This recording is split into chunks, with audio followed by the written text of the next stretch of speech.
சரி, இப்போ cartilage damage ஆயிடுச்சு. இதை ஃபர்தரா நம்ம லோட் பண்ணி ஜாயிண்ட்டை வந்து டேமேஜ் பண்ண வேணாம்னு நீங்க நினைக்கிறீங்க. ஃபார் எக்ஸாம்பிள் ஆஸ்ட்ரோநாட்ஸ் எடுத்துக்கோங்க.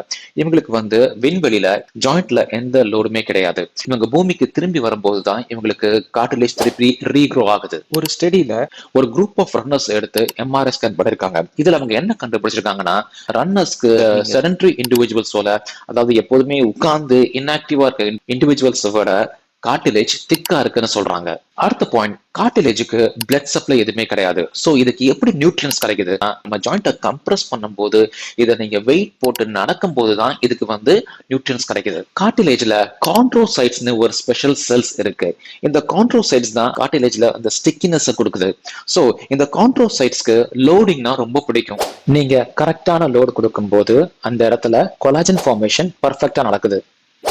அப்போ இந்த கார்டிலேஜோட ரீபேர் கிராஜுவலா நடக்குது.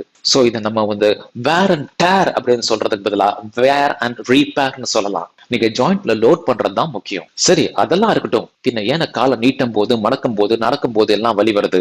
Good question. ஆஸ்டியோ ஆர்த்ரைட்டிஸ் பத்தி இன்னும் ஃபர்தர் இன்ஃபர்மேஷன் தெரிஞ்சுக்க சேனலை சப்ஸ்கிரைப் பண்ணுங்க.